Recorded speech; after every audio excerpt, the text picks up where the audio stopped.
Hello friend, मेरे YouTube channel best maths में आप सभी का स्वागत है। आज की इस वीडियो में हम क्लास 9 का चैप्टर नंबर जो हमारा 9 है, ठीक है, वृत्त, उसके एक्सरसाइज 9.3 के क्वेश्चन नंबर 9 को समझेंगे। तो देखिए इसमें क्या कहा है। इसमें कहा है कि दो वृत्त दो बिंदुओं बी और सी पर प्रतिच्छेद कर रहे हैं, ठीक है। जैसा कि यहाँ पर दिखाई दे रहा है, जो बी है और जो हमारा सी है, इन दोनों बिंदु पर ये प्रतिच्छेद कर रहे हैं।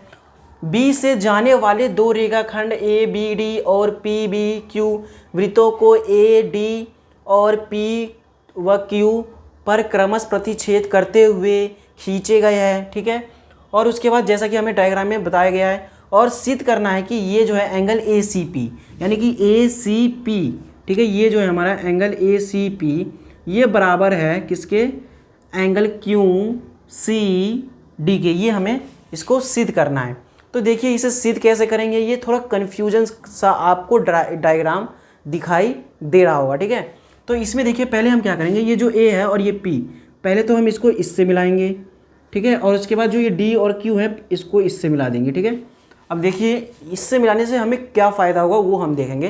पहले जो हमें ये क्वेश्चन में दिया हुआ है सिद्ध करना हमें ये है, और हमारा जो रचना है यहाँ पर रचना लिख देंगे। तो हमने रचना क्या किया है वो लिख देंगे। यहाँ पर रचना में लिख देंगे कि ये जो हमारा ए को हम लिख देंगे, ए को पी तथा, ठीक है, ए को पी तथा क्यू को डी से मिलाया। ये जो हमने रचना किया ये हमने यहाँ पर लिख दिया, ठीक है। तो आई होप आपको इतना समझ में आ गया होगा।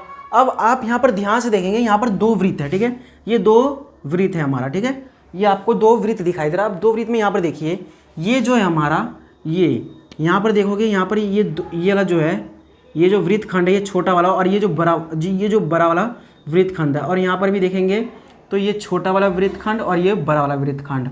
यदि इस पर हम देखेंगे जो बड़ा वाला वृत्त खंड है, इसमें हम क्या कह सकते हैं, ये जो है हमारा एंगल ए सी पी, जो हमारा एंगल ए सी पी है वो बराबर हो जाएगा किसके, वो बराबर हो जाएगा ए बी पी के। यानी कि किसके बराबर हो जाएगा हमारा, ए बी पी के, इसके, ठीक है। आप यदि ध्यान से देखोगे एक इधर बन रहा है एक इधर बन रहा है, ये दोनों बराबर हो जाएंगे। डायग्राम में थोड़ा इस तरह से दिखा दिया है कि लगेगा नहीं, लेकिन ये जो है हमारा दोनों बराबर हो जाएंगे। कारण क्या लिख देंगे, एक ही और वृत्त में बने कोण बराबर होते हैं, इस तरह से हम लिख सकते हैं। तो देखिए हम इसमें जो रचना किया वो लिख दिया। उसके बाद हम क्या कहेंगे, ये जो हमारा एंगल ए सी पी है, ठीक है, एंगल ए सी पी बराबर किसके हो जाएगा, ए बी पी के, कोण ए बी पी के, ठीक है, ये हो गया। उसके बाद देखिए इसी प्रकार इसमें भी हो रहा है, इसी प्रकार हमारा इसमें भी हो रहा है। जैसे कि यहाँ पर ये छोटा वाला, इसके बाद देखिए यहाँ पर जो बड़ा वाला जो हमारा चाप है, और ये जो यहाँ पर भी चाप, ठीक है, यानी कि जो वृत्त खंड है यहाँ पर भी हम देखेंगे वृत्त खंड। तो यहाँ पर ये वाला जो है ये, ठीक है, और यहाँ पर ये जो दे रखा है ये भी दोनों आपस में बराबर हो जाएंगे, ठीक है, रीजन हमारा वही रहेगा। तो हम क्या कह सकते हैं, जो हमारा एंगल क्यू सी डी, यानी कि एंगल जो क्यू सी डी है वो बराबर हो जाएगा क्यू बी डी के, एंगल क्यू बी डी के बराबर एंगल क्यू बी डी के। रीजन दोनों का सेम हो जाएगा, एक ही वृत्त, ठीक है, यहाँ पर रीजन हो जाएगा एक ही वृत्त खंड के कोण क्या होते हैं, बराबर होते हैं, ये हम लिख सकते हैं यहाँ पर, ठीक है। इसीलिए हमारा जो है ये दोनों इस तरह से हो जाएगा। अब यहाँ पर आप एक चीज़ देखना, यहाँ पर आपको एक चीज़ ये दिखाई दे रहा होगा, ये और ये यहाँ पर इस तरह से यदि बनता है तो हम ये कह सकते हैं शीर्षाभिमुख कोण बन रहा है। यहाँ पर क्या बन रहा है, शीर्षाभिमुख कोण, यानी कि ये और ये जो आमने सामने है ये दोनों आपस में बराबर हो जाएंगे। क्यों, कारण लिख देंगे शीर्षाभिमुख कोण के कारण। तो हम क्या कह सकते हैं, जो हमारा ए बी पी, ठीक है, एंगल ए बी पी बराबर हो जाएगा एंगल किसके हो जाएगा, हमारा क्यू बी डी के। इस तरह से लिख सकते हैं। तो हम लिख सकते हैं एंगल ए बी पी बराबर हो जाएगा किसके, एंगल क्यू बी डी के, एंगल क्यू बी डी के।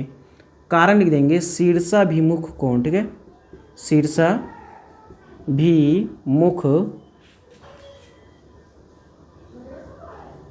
कोण, ठीक है। इस तरह से हमने इसका ये रीजन लिख दिया, ठीक है। इस तरह से जो हमारा हो गया।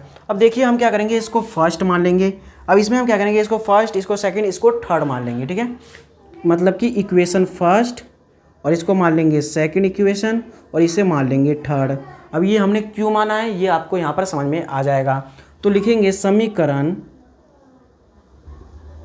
फर्स्ट व सेकंड तथा थर्ड से, ठीक है। इससे क्या हो जाएगा हमारा, यहाँ पर देखना, ये जो हमारा एंगल ए सी पी है वो बराबर एंगल ए बी पी के है, ठीक है। और यहाँ पर देखेंगे और जो एंगल है कोण ए क्यू सी पी बराबर कोण क्यू बी डी के है। और यहाँ पर देखेंगे एंगल ए बी पी, यानी कि एंगल ए बी पी जो है हमारा क्यू बी पी के बराबर भी है, और जो हमारा क्यू बी पी है वो हमारा एंगल ए सी पी के बराबर है। यानी कि हम ये कह सकते हैं कि ये जो हमारा सारा जो कोण है वो आपस में बराबर है। यदि बराबर है तो हम इसको इस तरह से लिख सकते हैं, एंगल ए सी पी बराबर एंगल ए बी पी बराबर, उसके बाद जो हमारा एंगल क्यू सी डी बराबर एंगल क्यू बी डी, ये चारों जो है आपस में बराबर है।